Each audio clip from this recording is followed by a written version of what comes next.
Kisah Nabi Ayub alaihi salam.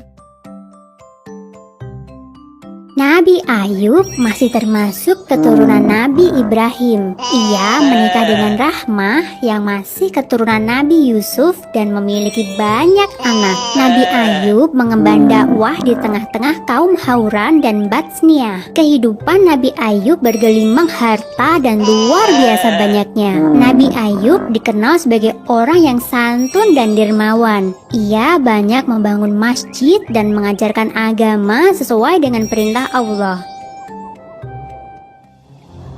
Ketakwaan Nabi Ayub membuat iblis merasa tidak senang. Ia lantas memohon kepada Allah agar diberikan kekuatan untuk menggoda Nabi Ayub. Atas izin dari Allah, iblis membuat semua ternak mati secara bersamaan. Nabi Ayub pun jatuh dalam kemiskinan.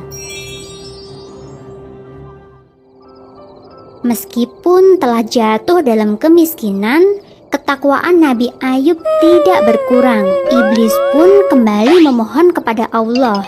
Kini, ia berniat merebut semua anak Nabi Ayub. Dengan kekuatannya, iblis merobohkan rumah dan menewaskan semua anak Nabi Ayub. Nabi Ayub sungguh merasa sedih.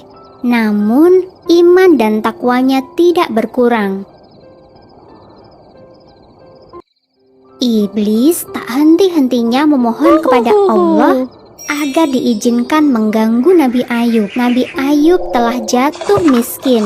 Semua anaknya tewas dan sekarang iblis memberikan penyakit yang sungguh mengerikan kepada Nabi Ayub. Nabi Ayub tidak bisa bergerak.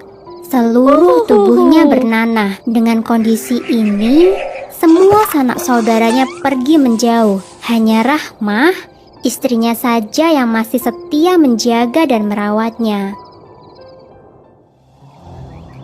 Melihat kesetiaan Rahmah kepada Nabi Ayub, iblis berencana untuk menggodanya. Iblis pun menyamar menjadi manusia dan berbicara kepada Rahmah. Iblis berkata bahwa ia bisa menyembuhkan penyakit Nabi Ayub, mengembalikan harta serta anak-anaknya jika ia dan Nabi Ayub mau menyembah kepadanya.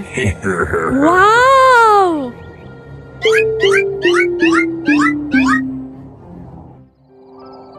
Rahmah lantas menceritakan pertemuannya dengan orang asing tersebut. Betapa terkejutnya Nabi Ayub saat mengetahui iman istrinya telah goyah. Nabi Ayub lantas berkata bahwa orang asing itu pastilah iblis yang hendak menggoyahkan iman mereka. Nabi Ayub lantas menyuruh istrinya agar bertaubat. Nabi Ayub berjanji jika ia sehat nanti, ia akan mendera atau mencambuk istrinya sebanyak 100 kali. Itu adalah hukuman bagi istrinya yang telah tergoda oleh iblis. Nabi Ayub menderita selama 18 tahun dan selama itu pula Rahmah setia merawatnya. Nabi Ayub tak henti-hentinya berdoa memohon kesembuhan. Mendengar doa Nabi Ayub, Allah mengirimkan malaikatnya untuk menyampaikan wahyu. Malaikat itu meminta agar Nabi Ayub berdiri dan menghentakkan kakinya ke tanah.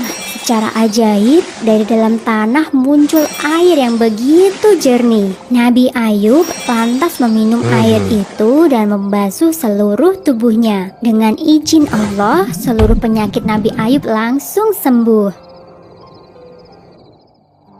Betapa bahagianya Rahmah ketika melihat suaminya telah sembuh. Ia langsung berlutut dan mengucapkan syukur kepada Allah. Nabi Ayub sangat sayang pada istrinya, apalagi kesetiaan dan iman Rahmah telah teruji selama 18 tahun menemani dan merawatnya dengan penuh kasih. Namun, janji Nabi Ayub untuk mendera Rahmah sebanyak 100 kali tetap harus dijalankan. Saat itulah Allah yang Maha Penyayang memberikan jalan keluar. Allah memerintahkan Nabi Ayub mengambil seikat rumput dan memukul istrinya dengan itu, sehingga tidak akan ada janji yang dilanggar dan istrinya pun tidak mengalami kesakitan. Allah sungguh maha adil dan maha pemurah. Atas kesabaran Nabi Ayub dalam menerima cobaannya, Allah mengembalikan semua yang telah hilang dari Nabi Ayub dan melipat gandakannya. Nabi Ayub mengemban tugas dari Allah hingga usia 93 tahun. Sumber dalam Al-Quran surat Al-Anbiya ayat 84 yang berisi, "Maka kami pun memperkenankan seruannya itu, lalu kami lenyapkan penyakit yang ada padanya, dan kami kembalikan keluarganya kepadanya, dan kami lipat gandakan bilangan mereka sebagai suatu rahmat dari sisi kami, dan untuk menjadi peringatan bagi semua yang menyembah Allah."